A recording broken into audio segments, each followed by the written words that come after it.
الرحمن الرحيم. الحمد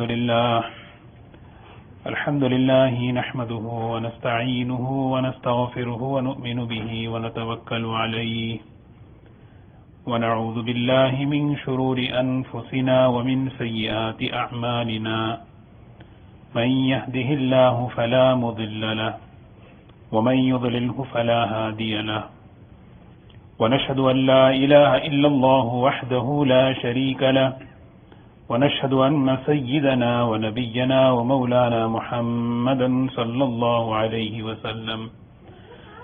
أما بعد فأعوذ بالله من الشيطان الرجيم. بسم الله الرحمن الرحيم. كل نفس ذائقة الموت ونبلوكم بالشر والخير فتنة وإلينا ترجعون.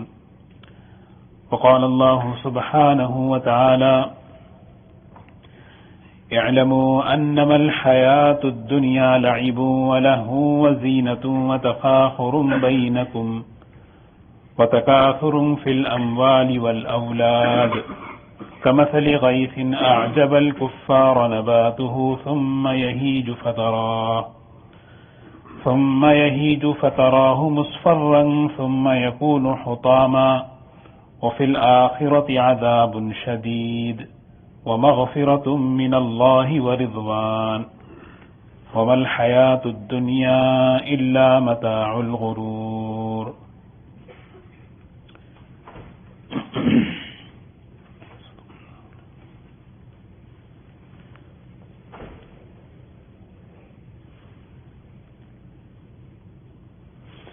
قابل احترام دوستو، بزرگوں، سب سے بڑی اللہ کی طرف سے نعمت زندگی ہے، اور ہر انسان کو یہ نعمت ایک ہی مرتبہ دی جاتی ہے. کسی انسان سے زندگی لے لی جائے، اس کو دوبارہ اس دنیا میں زندگی نہیں دی جاتی، اور جس انسان کو یہ زندگی دی گئی بڑے مختصر وقت کے لیے دی گئی، اور اس انسان کو وقت بھی بتایا نہیں گیا. زندگی کا بھروسہ اتنا ہے جیسے انسان کی زندگی ہوا میں رکھے ہوئے چراغ کی طرح ہے.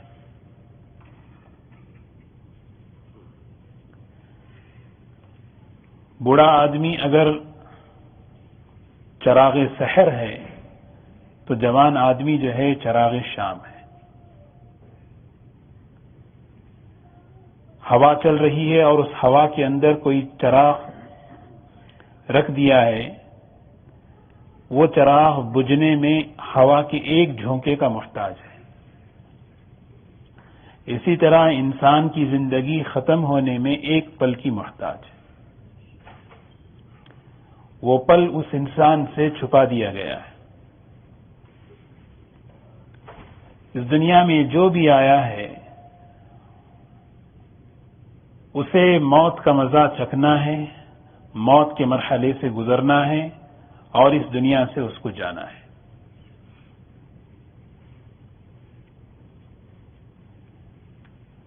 وما جعلنا لبشر من قبلك الخلد.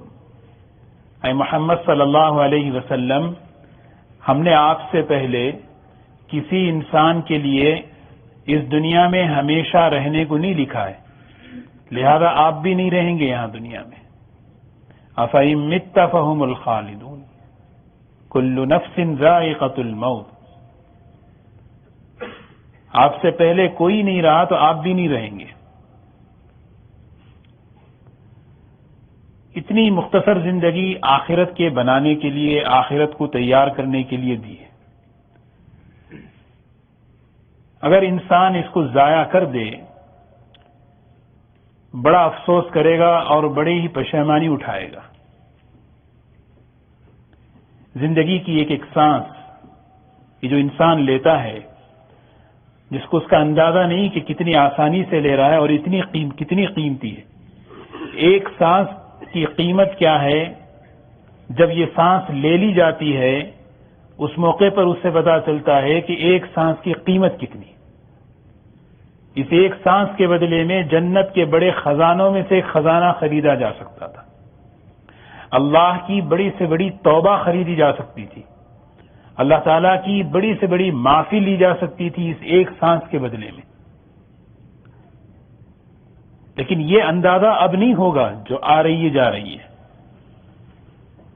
ابھی بہت انسان ایزی سمجھتا ہے، آسان سمجھتا ہے کہ میں سانس لیتا ہوں، سانس جو ہے میری آ رہی ہے جا رہی ہے.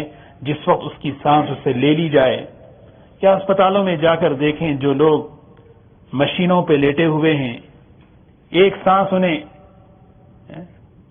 ایک سانس اپنی طرف سے لے لیں، اپنی طاقت سے لے لیں. ڈاکٹر پوری محنت کر رہا ہے، ماں باپ دعاؤں میں لگے ہوئے ہیں، مسجدوں میں دعائیں چل رہی ہیں، لیکن نہیں. ایک موقع تھا، اس کو دیا گیا، اس سے وہ چیز لے لی گئی. اب اگر وہ افسوس کرے گا تو اس افسوس کا کوئی اعتبار نہیں ہوگا. ایک سانس کے بدلے میں بڑی سے بڑی نعمت انسان خرید سکتا ہے، ایسی نعمت کہ جو نعمت کبھی ختم نہ ہونے والی. اللہ اکبر. نبی کریم صلی اللہ علیہ وسلم نے ارشاد فرمایا، قیامت کے دن ہر آدمی حسرت کرے گا. اسی لیے قیامت کا ایک نام یوم الحسرہ، حسرت کا دن. قرآن پاک میں قیامت کا ایک نام یوم الحسرہ، حسرت کرے گا، پشیمان ہوگا، افسوس کرے گا. صحابہ نے پوچھا کیا مطلب ہے؟ آپ نے فرمایا نیک آدمی اس بات کا افسوس کرے گا کہ میں اور نیکی کیوں نہیں کیا، کہاں کہاں میں نے نیکیاں ضائع کی، کہاں کہاں میں نے نیکیوں کے موقعوں کو چھوڑا. مجلسیں ہماری لگتی ہیں، اٹھ جاتی ہیں. قیامت کے دن وہ ان مجلسوں کو یاد کرے گا جن مجلسوں میں اللہ کا ذکر نہیں، اللہ کے نبی کی یاد نہیں. افسوس کرے گا کہ ہماری مجلسیں کیسی گزر گئی. اور اس کے مقابلے میں ایک وہ آدمی جو نافرمان ہے وہ بھی افسوس تو کرے گا ہی. وہ تو کرے گا میں باز کیوں نہیں آیا ان برائیوں سے. دوستو، زندگی بڑی مختصر، آخرت کو بنانے کے لیے، آخرت کو تیار کرنے کے لیے اللہ نے دی ہے. ایک مرتبہ دی ہے اور دینے کے بعد دوبارہ کسی کو موقع نہیں ملے گا اور نہ دیا جائے گا اور نہ دیا گیا. یہ قرآنی فیصلہ ہے، اللہ کا فیصلہ ہے. جب اللہ تعالیٰ آنکھیں کھول دیتے ہیں اس بات پر تو آدمی زندگی کی حقیقت سمجھتا ہے. آج جو میں بیٹھا ہوں یہ کتنی بڑی نعمت ہے. قبروں میں جو چلے گئے انہیں اب حسرت کریں گے کہ ہم ان مجلسوں میں بیٹھتے، ہم آج سجدے کرتے، ہم آج توبہ کرتے. نہیں، ان کے پاس وہ موقع نہیں ہے.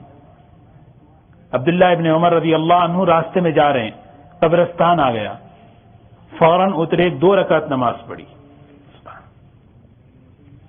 ہم بھی قبرستان سے گزرتے ہیں، ہسپتالوں سے گزرتے ہیں، لیکن ان کا گزرنا دیکھو کیسے. قبرستان سے گزرے، فوراً اتری، 2 رکعت نماز پڑھے. نماز پڑھنے کے بعد کہنے لگے، کسی نے پوچھا حضرت کیا بات ہے، یہاں کوئی خاص بات ہے آپ نے جو نماز پڑھی، حالانکہ کوئی وقت نہیں ہے نماز کا. حضرت عبداللہ ابن عمر رضی اللہ تعالی عنہما کہنے لگے خاص بات نہیں ہے. بات دراصل یہ ہے کہ میں جب یہاں سے گزر رہا تھا تو ان قبرستان والوں کو دیکھ کر میرے دل میں خیال آیا، یہ جتنے سوئے ہوئے ہیں اللہ تعالیٰ نے ان پر سے عمل کا سلسلہ ختم کر دیا. وہ موقع میرے ہاتھ میں ہے. یہ دل میں بات آنا اللہ کی طرف سے نیکی اور یہ مہمان ہے. میں نے سوچا کہ فوراً چلو اس کی قدر کر لوں، پتہ نہیں میری زندگی باقی رہے نہ رہے. میں فوراً 2 رکعت نماز پڑھ لی، فوراً اتر کے 2 رکعت نماز پڑھ کر یہ شکریہ ادا کیا، اے اللہ یہ موقع تو نے مجھے ابھی میرے ہاتھ میں رکھا ہے. یہ موقع ان کے ہاتھ میں نہیں ہے. توبہ کا موقع میرے ہاتھ میں ہے، ان کے ہاتھ میں نہیں. حقوق کی ادائیگی کا موقع میرے ہاتھ میں ہے، ان کے ہاتھ میں نہیں. اپنے معاملات کی صفائی، اپنے توبہ، اپنے دوسروں سے معافی، یہ موقع میرے پاس ہیں، ان کے پاس نہیں ہے. یہ قبر والے 2 رکعت نماز کی اگر تمنا کریں، یہ تمنا ہی رہے گی، حسرت ہی رہے گی، لیکن انہیں موقع نہیں ملے گا.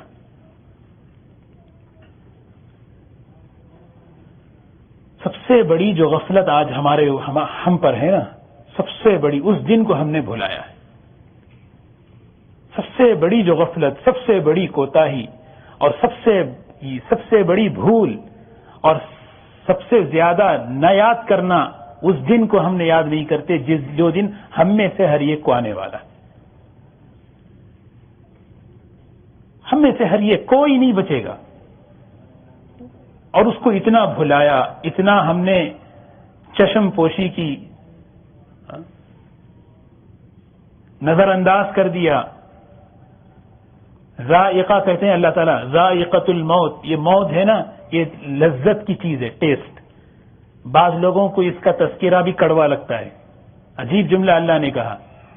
یہ جو موت ہے یہ ایک ذائقے کی چیز ہے. یہ ذائقہ جو ہوتا ہے کبھی میٹھا بھی ہوتا ہے، کبھی کڑوا بھی ہوتا ہے. بعض لوگوں کو موت کا نام سن کے مٹھاس محسوس ہوتی ہے.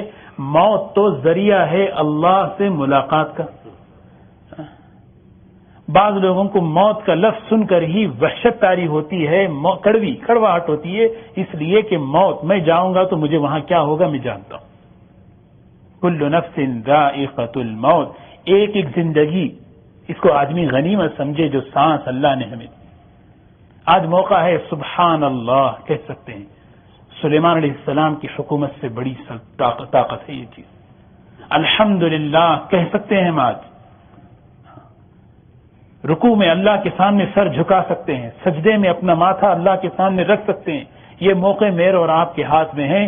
جو دنیا سے چلے گئے وہ حسرت بھی کریں گے تو انہیں وہ موقع نہیں ملیں گے.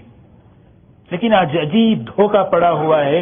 ہم سب دھوکے میں لگے ہوئے ہیں کہ نہیں، آدمی کو پتا ہے کہ مجھے مرنا ہے. یعنی ایک لطیفہ تو آپ نے سنا ہوگا. ایک شہر میں، ایک علاقے میں ایک آدمی تھے نیک اللہ والے. ایک قصہ ہے، کوئی حقیقت نہیں ہے، سمجھنے کے لیے. ہمیشہ ان کے سامنے کھانا آتا، ایک دو لقمے کھاتے اور دو لقمے کھانے کے بعد جو ہے ہاتھ روک لیتے، بھائی اس کو اٹھا دو.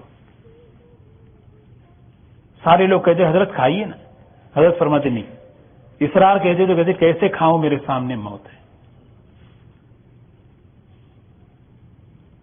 اس کو لوگوں نے مذاق بنایا، دعوتیں کرتے.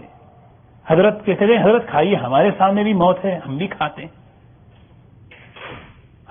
ہیں. آپ کے سامنے موت، کون سی موت ہے؟ یہ بات پہنچی بادشاہ کو. بادشاہ نے حضرت کی دعوت کی، قسم ہا قسم کے کھانے رکھے اور بادشاہ نے بلایا حضرت کو. حضرت معمول کے مطابق دو چار لقمے کھائے اور اپنا ہاتھ روک لیا. بادشاہ نے عرض کیا، بادشاہ کہنے لگا کہ حضرت آپ کھائیے. بزرگ کہنے لگے کہ کیسے کھاؤں، میرے سامنے موت ہے. بادشاہ کہنے لگا حضرت یہ بات تو آپ کی بڑی مشہور ہو چکی ہے، ہمارے سامنے بھی موت ہے، ہم کھاتے ہیں، ہمیں سمجھائیے. اللہ والے ہوتے ہیں باتوں سے زیادہ عمل سے سمجھاتے ہیں. انہوں نے کہا ایک بات ہے، اگر تم واقعی سمجھنا چاہتے ہو تو 3 دن مجھے تمہاری حکومت میرے نام پہ کر دو، سمجھ میں آ جائے گی. وہ بادشاہ سوچنے لگا کہ آدمی کیا کر سکتا ہے، یہ فقیر ہے، بوڑھا ہے، اس کو کچھ آتا ہی نہیں. یہ ایک دن کیا، 2 دن، یہ 2 دن نہیں، 1 دن نہیں واپس کر دیں گے. لیکن مسئلہ سمجھنا ہے. تو بادشاہ نے پوری سلطنت 3 دن کے لیے لکھ دی کہ آج سے 3 دن تک حضرت بادشاہ رہیں گے، انہی کا فیصلہ چلے گا، انہی کی حکومت ہوگی اس علاقے کے اندر. حضرت نے جیسے ہی پیپر ہاتھ میں لیا اور اپنا عہدہ سنبھالا، سب سے پہلے حکم دیا کہ بادشاہ کو جو ہے جیل میں بند کر دو اور 3 دن کے اندر اس کو پھانسی دے دو.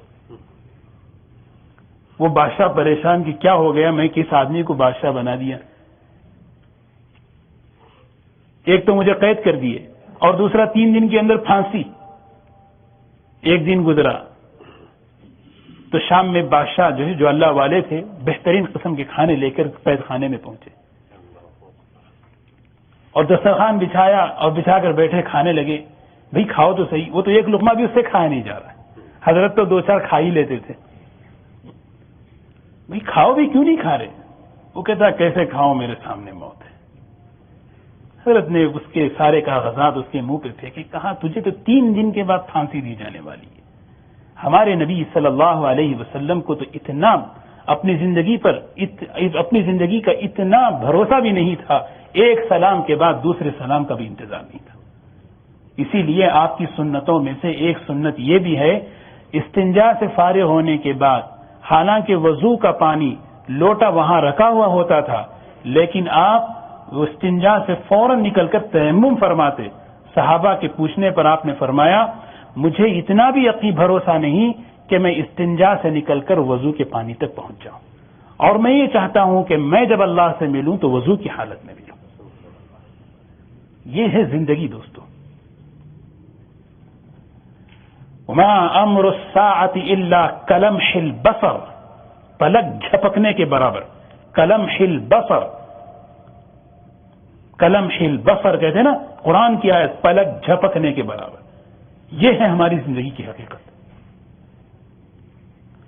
ایک موقع پہ آپ نے فرمایا ڈوبتا ہوا سورج دیکھ کر، یہ دیکھو بھی یہ جو سورج ڈوب رہا ہے نا، دنیا اپنی عمر کے اعتبار سے اتنی ہی باقی ہے۔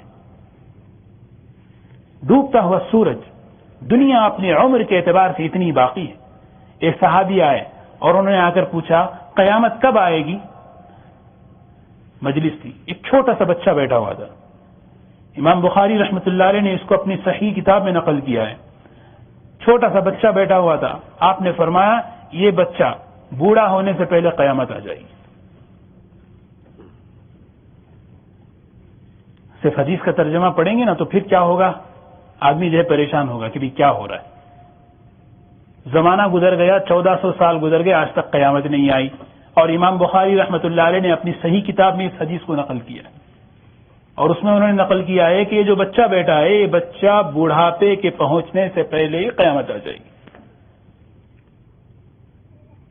اسی لیے حدیث جو ہے نا اس کا ظاہر الگ ہوتا ہے، اس کی حقیقت الگ ہوتی ہے۔ اللہ پاک ایک فن ہے وہ جس پر کھولتے ہیں نا اس سے آدمی سمجھے کہ حدیث کیا ہو۔ شارحین اس حدیث کی تشریح کرتے ہیں، آدمی آ کر پوچھ رہا ہے کہ قیامت کب آئے گی، آپ نے اس کا سوال کا جواب نہیں دیا، بلکہ اصل جو سوال کرنا ہے اس کا جواب دیا آپ نے۔ سمجھ رہے؟ آپ نے اس کے سوال کا جواب نہیں دیا، سوال یہ تھا قیامت کب آئے گی، قیامت کا علم تو اللہ کو ہے، اصل یہ پوچھ کہ تیری موت کب آئے گی۔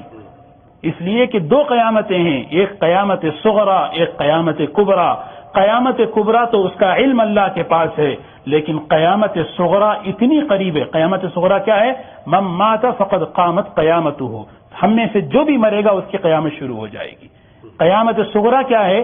یہ جو بچہ بیٹھا ہے نا یہ بڑھاپے میں پہنچنے سے پہلے تم میں سے ایک بھی نہیں رہے گا۔ یعنی مطلب یہ ہے کہ سارے بوڑھے بیٹھے ہوئے ہیں، اب اس کے بڑھاپے تک پہنچنے تک ظاہر سی بات ہے سب کے سب دنیا سے چلے۔ بعثت انا والساعة كهاتين، آپ نے کیا فرمایا؟ اللہ، انسان کی امیدیں، انسان کی آرزویں اتنی لمبی، اتنی جینے کی تمنا کہ آدمی جو ہے نا اس دن کو بھولا ہے، جو دن ہم میں سے ہر ایک کو آنے والا ہے، موت کا دن۔ موت کے بعد کی منزلیں، موت کے بعد کے مرحلے، وہ سارے بات کی باتیں ہیں۔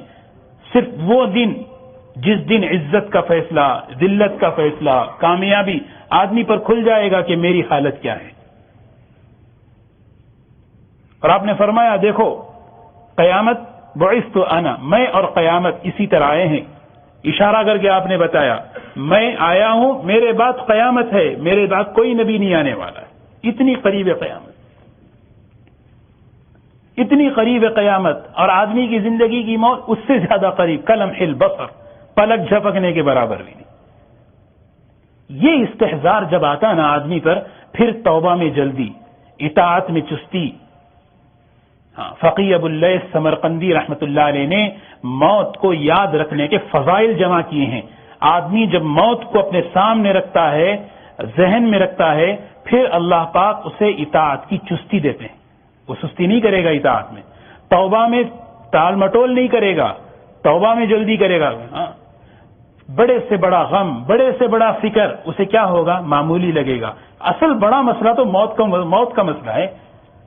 سب سے بڑا فکر اس نے موت کو بنایا، سب سے بڑا غم موت کے دن کو بنایا ہے، اس کی تیاری میں لگا ہے، یہاں کے سارے مسائل اس کو چھوٹے لگ رہے ہیں۔ سارے مسائل اس کو چھوٹے لگ رہے ہیں، اور اس کی وجہ سے توبہ، اطاعت میں چستی، حقوق کی ادائیگی. ایک خاتون آئی حضرت عائشہ رضی اللہ تعالیٰ عنہ کی خدمت میں، آ کر کہنے لگی دل سخت ہے، علاج بتائیں. دل سخت ہے. آپ نے اس کو علاج کیا بتایا؟ آپ نے اس سے کہا کہ موت کو یاد کر، دل میں نرمی پیدا ہوگی. دیکھیں موت آئے گی، موت کو یاد کرنے کے فضائل الگ ہیں. کسی چیز پر فضائل کا بتانا یہ بہت بڑی نعمت ہے. فضائل ہیں. حضرت عائشہ رضی اللہ تعالیٰ عنہ ہی کی روایت ہے کہ ایک مرتبہ فرمایا آپ نے پوچھا میں شہیدوں کا مرتبہ کوئی حاصل کرنا چاہے حالانکہ وہ شہید نہ ہو؟ آپ نے فرمایا دن میں 20 مرتبہ موت کو یاد کر لے، اللہ پاک اسے شہادت کا درجہ دیں گے. یہ فضائل بتا رہے ہیں. کیوں؟ اس لیے کہ آدمی جب دنیا میں رہے اپنے سامنے موت رکھے، اپنی امیدوں کو مختصر رکھے، اپنی آرزوؤں پر کنٹرول میں رکھے. اس لیے کہ آرزوؤں کا لمبا ہونا، امیدوں کا طویل ہونا، یہ آدمی کو توبہ میں تاخیر، اطاعت میں سستی پیدا کرے گا. مجھے تو ابھی جینا ہے، مجھے تو ابھی. آپ نے ایک مرتبہ صحابہ کی مجلس میں فرمایا کیسے؟ اپنا یہ دست مبارک دانا سر کے پیچھے رکھا، فرمایا یہ ہے تمہاری موت جو تمہارے سر پہ سوار ہے. بایاں ہاتھ دور کر کے بتایا یہ ہے تمہاری امیدیں، یہ تمہاری موت اور یہ ہے تمہاری امیدیں. دیکھو موت کتنی قریب ہے اور انسان کی امیدیں کتنی دور دور تک ہیں.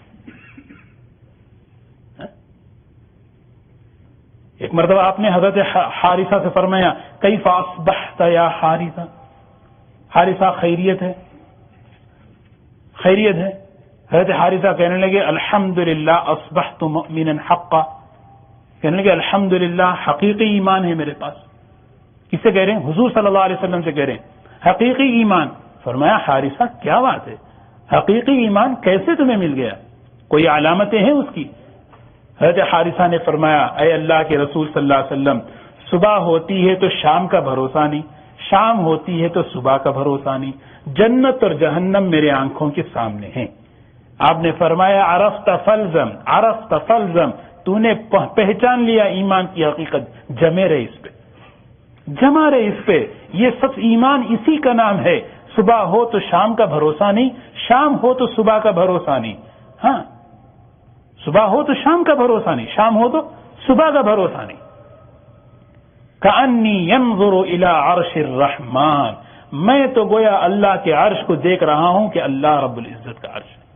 میرے آنکھوں کے سامنے جنت ہے، میرے آنکھوں کے سامنے وہ جہنم ہے. جہنم سے پناہ، جنت کا شوق میرے اندر. اللہ اکبر. عجیب بات ہے. نکاح کی مجلس میں موت کو یاد دلایا جاتا ہے. خوشی کے موقع پہ بھی اس کو مت بھولو. نکاح کی مجلس میں جو آیتیں پڑھتے ہیں نا، ان آیتوں میں موت کا مضمون، ان آیتوں میں آخرت کا مضمون. خوشی ہے، بہت اچھی بات ہے، لیکن خوشی میں آ کے اس دن کو نہ بھولو. آدمی خوشی کے موقع پہ اس دن کو یاد رکھے گا، اپنی خوشی میں بھی کنٹرول میں رہے گا، اپنی خوشی کو بھی قابو میں رکھے گا. اس لیے جتنا آدمی اس دن کو یاد رکھے، وہ دن آنے والا ہے، اتنا آدمی کی امیدیں مختصر، آدمی کی آرزویں مختصر. ہاں اپنی کتنی پیاری بات آپ نے فرمائی، سبحان اللہ، اللہ اکبر. مثال دے کر آپ نے فرمایا. یہ عادت ہمیں پڑھنی پڑے گی. آدمی اپنے ذہن میں اس مضمون کو سوچے، آدمی اپنے ذہن میں ان باتوں کو لائے. جتنا زیادہ دنیا میں رہنے کا قیام سوچیں گے، جتنا جتنا زیادہ دنیا کے باقی رہنے کو آدمی سوچے گا، دنیا اور رہے گی، میں اور زیادہ جیوں گا. اس سے آدمی کی امیدیں، آدمی کی پلاننگ، آدمی کی آرزویں بڑھتی چلی جاتی ہیں. حالانکہ حضور اکرم صلی اللہ علیہ وسلم نے ہمیں بار بار کیا یاد دلایا، نہیں دنیا کے فنا کو سوچو، اپنی مختصر زندگی کو سوچو، دنیا کے فنا کو سوچو. قرآن کی آیتیں بھری پڑی ہیں. اپنے قیام کو مختصر سوچو. جو آدمی اپنے قیام کو مختصر سوچے گا اس کا عمل بدلا ہوا ہوگا. غلطی ہو فوراً معافی، اونچ نیچ ہو فوراً ترتیب اپنی بنائے گا. کیوں؟ ہاں تکلیف ہو جائے ٹھیک ہے بھی چھوڑو، خوشی مل جائے، اترانا نہیں، مختصر قیام ہے۔ ایک آدمی سفر کر رہا ہے، ہندوستان یا پاکستان سے امریکہ آئے، درمیان میں ٹرانزٹ میں اگر تھوڑی دیر کے لیے رک جائے، تھوڑی دیر کے لیے، وہ جو اس کا قیام ہے وہ قیام ایک مسافر کا قیام، وہ قیام میں وہ یہ ذہن بنا ہوا رہے گا مجھے اپنے اصلی گھر جانا ہے۔ اس ٹرانزٹ میں اگر کوئی اسے تکلیف پیش آئے گی کوئی پریشانی نہیں، ٹھیک ہے بھی تھوڑی دیر کا مسئلہ ہے۔ کوئی خوشی کی بات آئے گی، کوئی راحت مل جائے، کوئی زیادہ خوش بھی نہیں ہوگا۔ فلائٹ لیٹ ہو گئی، 5 اسٹار ہوٹل دے دیے، خوش نہیں ہو جائے گا، چلو بھی میں تو مالک بن گیا۔ عقل مند مسافر یہ سوچے گا اس اتنی بڑی راحت کو بھی خوش نہیں ہوگا، اس لیے کہ اس کے سامنے اس کی منزل ہے۔ کھانے پینے میں ایسی چیزوں کو بھی قناعت کر لے گا۔ اسی لیے نبی کریم صلی اللہ علیہ وسلم نے نام لے کر حضرت عبداللہ ابن عمر رضی اللہ عنہ کا، اے عبداللہ ابن عمر، اور پھر صحابہ تو آپ کی بات سنتے ہی تھے، توجہ سے سنتے تھے، لیکن اس سے زیادہ نام لے کر دونوں مونڈے پکڑ کر ہلایا اور ہلا کر فرمایا، اے عبداللہ ابن عمر، اے عمر کے بیٹے۔ اتنی بڑی بات، یعنی توجہ ادھر ادھر ہٹی ہے تو فوراً ادھر لا لو۔ امام بخاری رحمۃ اللہ علیہ نے اس حدیث کو نقل کیا ہے، فَأَخَذَ بِمَنْكِبَيْ، میرے مونڈوں کو پکڑا اور ہلا کر فرمایا، اے عبداللہ کن فی الدنیا کأنک غریب، دنیا میں اس طرح رہو جس طرح مسافر رہتا ہے۔ مسافر سفر میں بھی رہ کر کیا ہے، وہ اپنے اصل گھر کو نہیں بھولتا، سفر میں رہ کے بھی اپنے اصل گھر کو نہیں بھولتا۔ جلد سے جلد میں اپنا کام نپٹاؤں اور میں بھائی چلوں اپنے گھر۔ آپ حضرات جاتے ہی رہتے ہیں، دفتروں کے کام سے، آفسوں کی تجارت کے کام سے جاتے ہی رہتے ہیں، کبھی چائنا، کبھی جاپان، دنیا کے مختلف ملکوں میں۔ آدمی کیا کرتا ہے، آدمی جب بھی وہاں جاتا ہے فوراً اپنا گھر، اصلی گھر یاد رکھتا ہے، اس کو ضرورت نہیں پڑتی یاد دلانے کی، بھئی آپ یہاں سے آئیں، فریمونٹ سے آئیں۔ سفر میں کتنی بھی سہولتیں میسر ہو جائیں، کتنی بھی راحتیں میسر ہو جائیں، اس کا دل اپنے گھر میں جڑا رہے گا، اپنے بیوی بچوں میں لگا رہے گا۔ وہ اس بات کی تمنا کرے گا کہ میرا کام ختم اور میں فوراً اپنے گھر لوٹوں۔ اسی لیے آپ نے فرمایا دنیا میں اس طرح رہو جس طرح ایک مسافر رہتا ہے، سفر میں رہ کر بھی دل اس کا اپنے اصلی وطن میں لٹکا ہوا رہتا ہے۔ کیسے؟ اذا اصبحت فلا تنتظر المساء، صبح کر لے تو شام کا انتظار نہیں، وَإِذَا أَمْسَيْتَ فَلَا تَنْتَظِرِ الصَّبَاحَ، شام آ گئی تو صبح کا انتظار نہیں۔ وَخُذْ مِنْ حَيَاتِكَ لِمَوْتِكَ، زندگی مل گئی تو موت کی تیاری کر لی۔ وَخُذْ مِنْ صِحَّتِكَ لِمَرْضِكَ، صحت ملی ہے تو صحت کے زمانے میں کر لیا اس نے بیماری کے دن کے کام، خوشحالی کے دن، بیماری کے دن، جوانی کے دن، زندگی کے دن، یہ سارے دنوں کی قدر کر کے اپنے آخرت کو اس نے بنا لی۔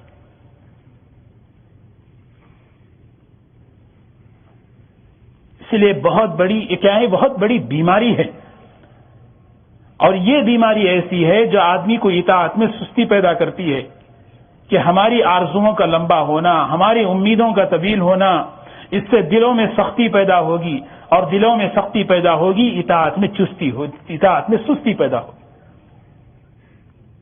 ایسے نہیں ہے قرآن پڑھنے میں دل کیوں نہیں لگ رہا، دعا مانگنے میں دل کیوں نہیں لگ رہا، توبہ کرنے میں دل کیوں نہیں لگ رہا، حج فرض ہو چکا ہے، کئی سال سے ٹال رہے ہیں، یعنی گویا جینے کی تمنا ہے کہ مجھے جینا ہے، اور میں زندگی میری میں رہے گی، میری اور زندگی باقی رہے گی۔ حالانکہ حج فرض ہو چکا ہے، نماز فرض ہو چکی ہے، گناہ ہو چکا ہے، توبہ، عجلوا بالتوبۃ قبل الموت، جلدی کرو توبہ میں موت سے پہلے، اور چھپا دیا اس وقت کہ موت کب آئے گی۔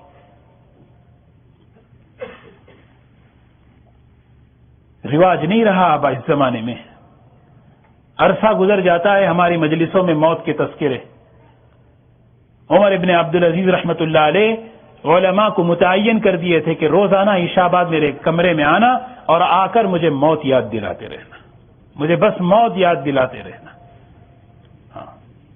ایک اللہ والے تھے ربیع رحمۃ اللہ علیہ، اپنے گھر میں انہوں نے قبر کھود رکھی تھی، سوچے نا، قبر کھود رکھی تھی، رات میں سو جاتے جا کے اس میں تھوڑی دیر کے لیے، پھر اٹھتے، پھر اتنا رو کے دھاڑے مار مار کے اپنے گناہوں کو یاد کر کے روتے۔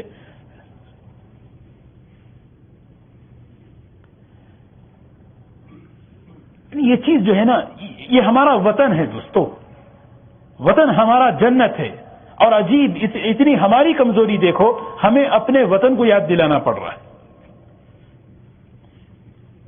ہمیں اپنا وطن یاد دلانا پڑتا ہے کہ بھئی نہیں یہ ایسا ہوا جیسے ایک مسافر ٹرانزٹ میں رک گیا ہے اور وہیں کے قیام کو اپنا قیام بنا لیا، اور وہاں کے لوگ آ کے اسے یاد دلا رہے نہیں آپ یہاں کے نہیں ہیں، آپ کہیں اور کے ہیں، آپ کی سواری آ رہی ہے، چلیے۔ حضرت عمر رضی اللہ تعالی عنہ جب خلیفہ بنے، کچھ لوگوں کو طے کیا بھئی آپ لوگ مجھے موت یاد دلاتے رہیے، مجھے بس موت یاد دلاتے رہو میری، تمہارا کام یہی ہے۔ ایک عرصے کے بعد آپ نے ان لوگوں کو بلایا اور بلا کر کہنے لگے چھٹی تم لوگوں کی، جاؤ۔ لوگوں نے کہا حضرت کیا بات ہے؟ کہنے لگے نہیں جاؤ چھٹی۔ حضرت ہم تو آپ کو موت یاد دلاتے رہیں گے۔ نہیں، میرے بال سفید ہو گئے، اب مجھے موت یاد آئے گی، اب میرے بال سفید ہو چکے ہیں، اب مجھے موت یاد آتی رہے گی، اب تک بال سفید نہیں ہوئے تھے، موت یاد دلانی پڑتی تھی۔ اولم نعمرکم ما یتذکر فیہ من تذکر وجاءکم النذیر۔ النذیر کی تفسیر میں مفسرین نے لکھا ہے بالوں کا سفید ہونا، پوتے کا پیدا ہونا، ہڈیوں کا کمزور ہونا، ہڈیوں پر سے گوشت کا نکل جانا، یہ سب نذیر ہیں، یہ سب اللہ کی طرف سے ہیں، یہ سب اللہ کی طرف سے آتے ہیں۔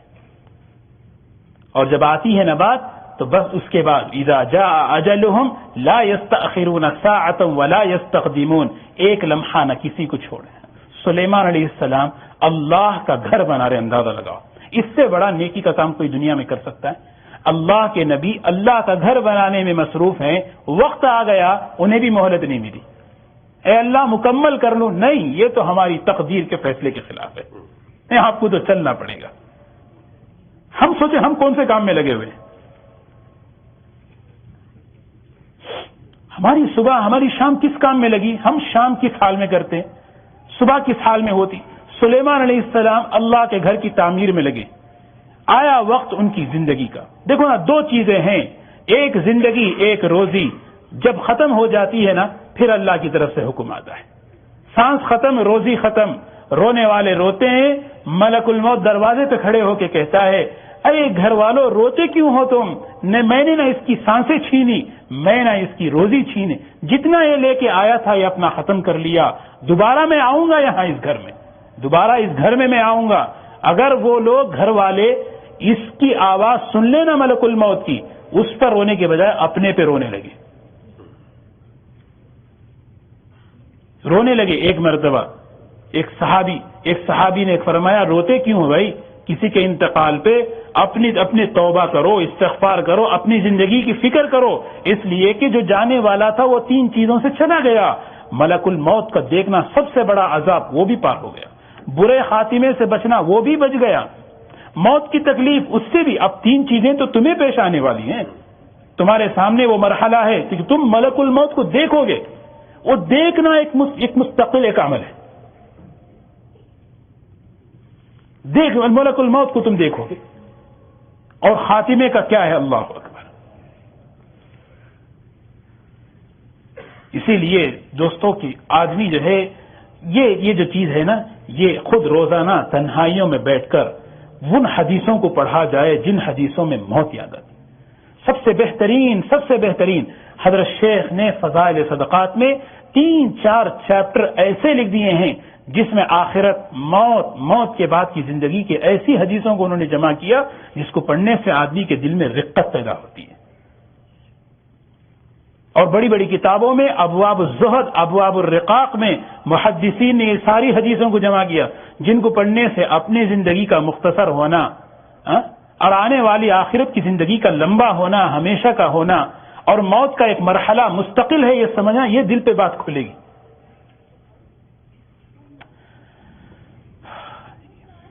بیمار کی عیادت پر ثواب ہے نہیں ہے، میت کو غسل دینے پہ ثواب ہے نہیں ہے، جنازے کے پیچھے چلنے پہ ثواب ہے نہیں، قبرستان جائیں وہاں ثواب، کیوں؟ یہ سارے ثواب اپنی زندگی کو بدلنے کے لیے ہیں۔ تم جا کے میت کو نہلاؤ گے تمہاری زندگی میں تبدیلی آئے گی، تم کسی بیمار کو جا کے دیکھو گے نا، ابھی کل 2 نوجوانوں کو ہم لوگ جا کے دیکھے، 2 نوجوان، یعنی یہی ہمارے اس علاقے میں سین ہوزے میں 18 سال کی عمر ہے، نوجوان ہیں دونوں، اور دونوں کا حادثہ ہوا ہے کار میں. ایسے ہیں کہ انہیں جو ہے ہوش نہیں. ہاں، ایک کا تو سر کھول دیا گیا ان لوگوں نے. وہاں جائیں گے دیکھیں گے بڑی بڑی تقریریں آدمی پہ اتنا اثر نہیں کرتی جتنا آدمی اس آدمی کو دیکھتا ہے اور دیکھ کر اپنی سے اے اللہ تیرا شکر ہے کہ تو نے مجھے موقع دیا، میں سجدہ کر سکتا ہوں. ابھی بھی تو نے ابھی مجھے موقع دیا ہے زبان سے اللہم انی اتوب، اے اللہ میں تجھ سے توبہ کرتا ہوں. یہ توبہ کا لفظ کہہ سکتا ہوں. زندگی کی حقیقت ہسپتالوں میں، زندگی کی حقیقت قبرستانوں میں، زندگی کی حقیقت جنازوں میں، زندگی کی حقیقت کہاں پتہ چلے گی؟ یہاں. اسی لیے جہاں جتنا آدمی یہاں شریک ہوگا وہاں اتنی اس کی زندگی میں تبدیلی آئے گی. لیکن غفلت، آدمی قبرستان جاتا ہے، اپنے کندھے پہ جنازے لے جاتا ہے، اپنے ہاتھ سے دفن کرتا ہے، لیکن غفلت ہے، طبیعت پر، زندگی پر کوئی اثر نہیں کہ مجھے بھی یہاں آنا ہے. دوستو یہ حدیثیں ہیں، ان حدیثوں کو آدمی پڑھے. ابھی گزشتہ ہفتہ ہمارے اس علاقے کے 42 سال کے ایک آدمی، نوجوان، 42 سال ہے، عمر ہی کیا ہے، کوئی بیماری نہیں، کوئی چیز نہیں، اچھے چلتے پھرتے کھاتے پیتے، اپنی زندگی کے معمولات میں ہیں. اپنی زندگی کے معمولات میں اللہ کا حکم آیا اور بس دنیا سے رخصت ہو گئے. وہ وقت کوئی ٹال نہیں سکتا. فلولا اذا بلغت الحلقوم وانتم حينئذ تنظرون ونحن اقرب الیہ منکم ولکن لا تبصرون. روح حلق میں آ کے اٹکے گی نا، تم سب کے سب دیکھتے رہ جاؤ گے. کسی کے اندر یہ طاقت نہیں ہوگی کہ اس کی روح کو واپس کر سکیں. ہم بھی وہاں قریب ہیں، تم بھی اپنے وسائل لگا لو، ہو سکتا ہے تو بچا لو اپنے رشتہ دار، ہو سکتا ہے بچا لو.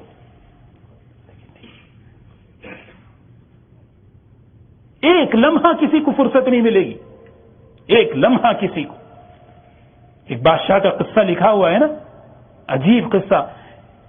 سیر و تفریح کے ارادے سے نکل رہا ہے، عمدہ سے عمدہ لباس پہنا، عمدہ سے عمدہ سواری پہ بیٹھ کر بڑی شان کے ساتھ نکلا. ابھی دروازے پر ہی آیا تھا، ملک الموت انسانی شکل میں آئے اور آ کر اس کے گھوڑے کی لگام پکڑ کے کان میں کہنے لگے کہ میں ملک الموت ہوں، تمہیں لینے آیا ہوں. چہرے پہ زردی آ گئی، ہیبت طاری ہو گئی. بتائیں، کہنے لگا مجھے تھوڑی سی وقت دے دو، تھوڑا سا میں اندر ایک کام کر لوں. اس کے مقابلے میں ایک نیک انسان راستے میں چل رہے ہیں، ملک الموت انسانی شکل میں آئے. امام غزالی رحمۃ اللہ علیہ لکھتے ہیں اور آ کر ان سے کہتا ہے میں اللہ کی طرف سے آیا ہوں، فرشتہ ملک الموت تمہیں لینے کے لیے. وہ کہتا ہے سبحان اللہ، الحمدللہ، بڑی تمنا تھی آپ سے ملنے کی، بڑا اشتیاق تھا، چلیے. آدمی ایسے تیار رہے، ملک الموت آئے اسے لے جائے، کوئی غم ہی نہ ہو دنیا کے چھوٹنے کا. اس کو کہتے ہیں تیاری کر کے رہنا. کیا مطلب ہے؟ بخاری شریف کی روایت ہے، من احب لقاء اللہ احب اللہ لقاءہ، من کرہ لقاء اللہ کرہ اللہ لقاءہ. امام بخاری، نبی کریم صلی اللہ علیہ وسلم فرماتے ہیں جو اللہ سے ملنے کی تمنا کرتا ہے، جو اللہ سے ملنے کی تمنا کرے، مجھے اللہ سے ملنا ہے، مجھے اللہ کے پاس جانا ہے، اللہ کا دیدار مجھے کرنا ہے، وہ کیا اللہ تعالیٰ بھی اس سے ملنے کا اشتیاق رکھتے ہیں، اللہ بھی اس سے ملنے کا شوق رکھتے ہیں، اللہ بھی اس سے ملنے کی تمنا رکھتے ہیں. کیا مطلب؟ اللہ سے ملنے کی تمنا کس کو ہوتی ہے؟ جو آخرت کے اعتبار سے تیاری کرے. یہ جو اعمال ہے، نماز ہے، روزہ ہے، ذکر ہے، زکوٰۃ ہے، قرآن کی تلاوت ہے، یہ جو اعمال توبہ و استغفار، ان عملوں کی یہ تاثیر کہ دل میں شوق ہوتا ہے کہ میں اللہ سے ملوں. یہ ایسے ہی منہ سے کہنے کی بات نہیں، میں بھی اللہ سے ملنا چاہتا ہوں. ایک اندر کی بات، مجھے اللہ سے ملنا. یہ کیسے ہوگا؟ آدمی تیار رہے، ملک الموت آ جائے، کہتے نہیں آدمی بات تیار ہوتا ہے، حضرت چلے، چلو بھائی. کہاں چلیں؟ گاڑی میں بیٹھ کے پوچھ رہے کہاں چلیں؟ چلیں فلاں چلا. اتنا تیار، کسی سے کوئی لینا دینا نہیں، کسی سے کوئی معاملہ نہیں، کسی کا کوئی حق نہ ہمارے پاس، نہ ہمارا حق کسی کے پاس، سب کمی بیشی ہے، توبہ استغفار کر کے اتنا تیار آدمی بیٹھے، اتنا تیار آدمی رہے کہ ملک الموت آئے نہیں آئے. اسی ہفتہ ہمارے صاحب اعجاز صاحب کے پاس آئے، کیسے آئے کہ پتہ بھی نہیں چلا. یہ ہم میں سے ہر ایک کے پاس اسی طرح آئے گا. یہ مرحلہ اسی طرح ہر ایک کے پاس آئے گا. ایسے نہیں ہے کہ پہلے سے بتا دیا جائے گا کہ بھئی آنے والے ہیں. ہاں، آدمی اپنے حقوق کی ادائیگی صاف صفائی کے ساتھ اتنا تیار رہے کہ آدمی کے پاس ملک الموت آئے تو اسے دنیا سے جانے کا کوئی غم نہ ہو. اس کا مطلب ہے اللہ سے ملاقات کی تمنا ہے. اور اس کے مقابلے میں من کریہ لقاء اللہ کریہ اللہ لقاءہ. ہاں، زندگی ہٹی ہوئی ہے دین سے، نماز نہیں، روزہ نہیں، تلاوت نہیں، گناہوں میں زندگی گزر رہی ہے. اس کی نحوست کا اثر کیا ہوگا؟ اس کی نحوست، وہ اللہ سے ملاقات کی تمنا نہیں کرے گا، کریہ ناپسند کرے گا. اس لیے کہ پتا ہے اسے میں وہاں جاؤں گا تو میرا حال کیا ہوگا. پتا ہے نہیں ہے. وہ ایک بات ہے کہ دھوکہ اپنے آپ کو دیتا ہے کہ اللہ بڑے غفور الرحیم ہیں، اللہ بڑے معاف کرنے والے. یہ دھوکے کی بات ہے. وَلَا يَغُرَّنَّكُمْ بِاللَّهِ الْغَرُورُ، اس کی تفسیر میں یہ بات لکھی ہوئی ہے. لیکن جو آدمی اپنے عمل سے ہٹ کر زندگی گزارتا ہے وہ کبھی اللہ سے ملاقات کا شوق نہیں رکھتا. کیوں؟ اس لیے کہ وہ پہچانتا ہے میں وہاں جاؤں گا تو میرا کیا حال ہونے والا ہے. تو اس کا مطلب کیا چھوٹ جائیں گے؟ اللہ کے پاس ملاقات نہیں ہوگی؟ نہیں. یا ایھا الانسان انک کادح الی ربک کدحا فملاقیہ. اے انسانوں، تم اپنے عملوں کے ساتھ، تم اپنی کوششوں کے ساتھ اللہ سے ملنے والے ہو. ملاقات ہونے والی ہے اللہ کی تمہاری، یہ ملاقات ہوگی. لیکن سوچو اس آدمی کا انجام جو آدمی اللہ سے اس حال میں ملے کہ اللہ اس سے ناراض ہو، اللہ اس سے ملنے سے ناپسند کرتے ہو، اس کا کیا انجام ہوگا؟ اس آدمی کا انجام جس سے اللہ شوق رکھتے ہیں ملاقات کی، اس کا انجام کتنا اچھا. لیکن اس آدمی کا انجام کہ جس سے اللہ ملنے کو بھی پسند نہیں کر رہے لیکن وہ ملے گا ہر حال میں اللہ سے، تو اس کا انجام کیا ہوگا؟ اللہ ہم سب کی حفاظت فرمائے. اسی لیے دوستو، یہ وہ دن ہم میں سے ہر ایک پر آنے والا، اس دن کی کامیابی اصل کامیابی، اس دن کی عزت اصل عزت، اس دن کی راحت سب سے بڑی راحت. اسی لیے نبی کریم صلی اللہ علیہ وسلم نے ایک جنازہ دیکھا. جنازہ دیکھ کر آپ نے فرمایا مستریح مستراح، مستریح او مستراح من. دو ہی باتیں فرمائی. صحابہ نے پوچھا کیا مطلب؟ جنازہ دیکھا، جنازہ دیکھ کے کہنے لگے مستریح راحت پا لیا یا اس سے راحت پا لیے. دو ہی باتیں، بڑی جوامع الکلم آپ کی بات. آپ نے کیا فرمایا؟ چھٹکارا پا لیا یا اس سے چھٹکارا پا لیے. یہ جنازہ، یہ میرا بھی مجھے یہ میرے ساتھ بھی یہ معاملہ آنے والا ہے. آپ نے صحابہ نے پوچھا مطلب کیا ہے؟ آپ نے فرمایا دیکھو بھائی، دنیا سے جو بھی آدمی جائے گا وہ دو میں سے ایک ہوگا، یا تو مستریح ہوگا یا مستراح من ہوگا. کیا مطلب مستریح من؟ پھر آپ نے تشریح کی، بخاری شریف کی روایت ہے، پس فاما المؤمن، جو مومن ہوتا ہے، ایمان والا ہوتا ہے، ایمانی زندگی گزار کر ہوتا ہے، جب وہ دنیا سے جاتا ہے مستریح، وہ راحت پاتا ہے دنیا کی مشقت سے، دنیا کی تکلیفوں سے، دنیا کی پریشانیوں سے، بیماریوں سے. حتیٰ کہ جب مومن کا انتقال ہوتا ہے اس سے یہ بات دل پر کھلتی ہے کہ میں کتنی مصیبت میں تھا، یہاں کتنے آرام میں. یہ ہے مستریح، وہ راحت پا رہا ہے، وہ راحت پا لیا. اسی لیے موت مومن کے لیے محرومی نہیں، آزادی ہے، خوشی کا دن ہے. صحابہ کہتے تھے خوشی کا دن، صحابہ کہتے تھے یہ خوشی کا دن ہے، عید کا دن ہے. خوشخبریاں اس کے لیے سنائی جا رہی ہیں، فرشتہ اس کے انعامات بتایا جا رہا، اس کے درجے اس کو بتا رہے ہیں، دیکھو یہ تمہارے درجے، یہ تمہارے مقامات. اس لیے کہ وہ مستریح راحت پا لیا ہے. نہیں ہے ٹھنڈ میں وضو کر رہے ہیں، مال کما کر زکوٰۃ دے رہے ہیں، قربانی دے کر حج کر رہے ہیں، طبیعت نہیں چاہ رہی گناہوں سے بچ رہے ہیں، نفس تقاضا کر رہا ہے پھر بھی گناہ سے بچ رہے ہیں، حرام سامنے ہیں پھر بھی اپنے کو قابو میں کر رہے ہیں. عید مشقت اور مختلف قسم کی تکلیفیں، بیماریاں اس پر جم رہا ہے. اب یہ آزاد مستریح، آپ نے دیکھ کے فرمایا آزاد ہو گیا، چھٹکارا پا لیا. اور دوسرا آپ نے فرمایا دنیا سے جانے والے کی ایک اور قسم وہ ہے مستراح منہ، وہ چھٹکارا نہیں پاتا بلکہ اس سے لوگ چھٹکارا پاتے ہیں، اس سے لوگ راحت حاصل کرتے ہیں. پھر آپ نے تشریح کی، کون؟ فرمایا وہ فاجر، وہ گنہگار، وہ بے ایمان جب دنیا سے جاتا ہے. آپ نے 3 باتیں فرمائی: سارا شہر، سارے شہر کے لوگ، پھر سارے شہر کے جانور، سارے شہر کے درخت اس سے راحت پاتے ہیں. سارا ایمان والے کا وجود سارے شہر کے لیے رحمت، سارے شہر کے درختوں کے لیے رحمت، سارے شہر کے جانوروں کے لیے رحمت. بے ایمان کا وجود کی نحوست سارا شہر محسوس کرتا ہے، سارے شہر کے جانور اور درخت محسوس کرتے ہیں. یہی بات ہے مستراح من. اب آدمی وہ دن ہے، اب وہ آدمی بنائے اپنے آپ کہ جس دن میرا جنازہ نکلے تو میں مستریح ہوں، مستراح من. یہ موقع مجھے آج ملا ہے. اسی لیے دوستو، موت ایسی چیز نہیں ہے کہ آدمی اس سے نفرت کرے. یہ سزا نہیں ہے. بعض قوموں نے موت کو سزا بتایا، بعض قوموں کا عقیدہ ہے موت سزا ہے. نہیں، موت سزا نہیں ہے. موت ایک مرحلہ ہے، موت ایک ذائقہ ہے، موت ایک مرحلہ ہے اللہ سے ملنے کا، اللہ کے دیدار کا، اپنے وطن کو جانے کا. الموت جسر یوصل الحبیب الی الحبیب. موت ایک پل ہے، حبیب کی طرف جاتا ہے، محبوب حبیب کی طرف جاتا ہے. موت کیسے سزا ہو سکتی ہے؟ اللہ سے ملاقات کا ایک راستہ ہے، اسی سے پار ہو کے آدمی جائے. لیکن موت ہے تو ایک اللہ سے ملاقات کا ایک ذریعہ، لیکن اتنا بھی آسان مسئلہ نہیں ہے کہ اس کو ہم ایزی لے لیں.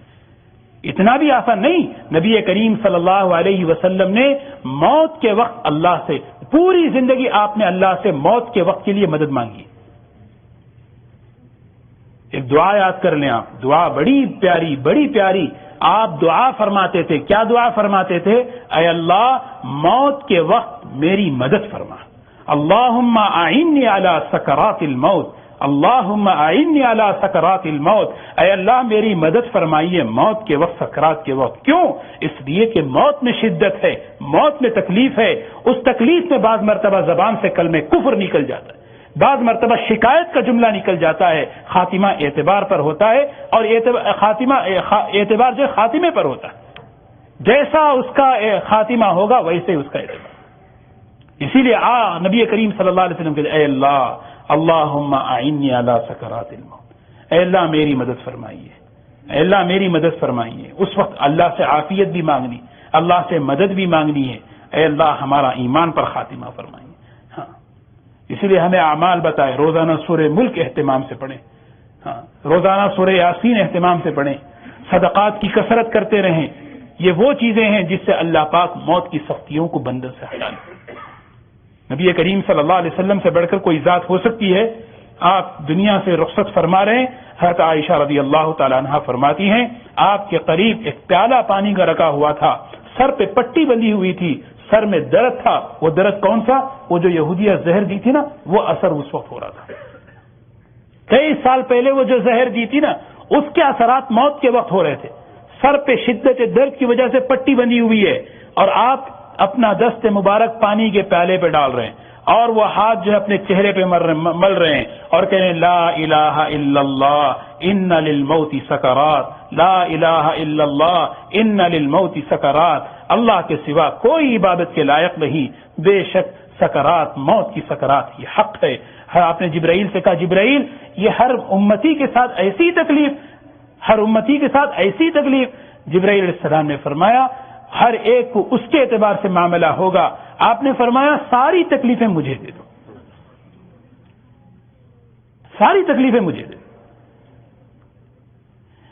اسی لیے دوستو یہ ایسی چیز ہے کہ آدمی اس کو نہ بھولے، آدمی اس کو ہمیشہ یاد رکھے.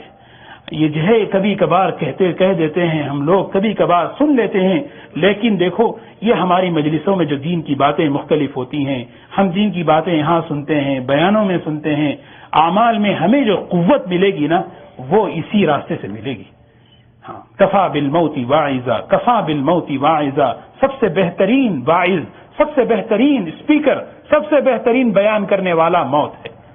آپ نے فرمایا دو بہترین واعظ ہیں، دو بہترین نصیحت کرنے والے ہیں، ایک خاموش، ایک بولتا ہوا اللہ کا کلام ہے، دوسرا خاموش موت ہے.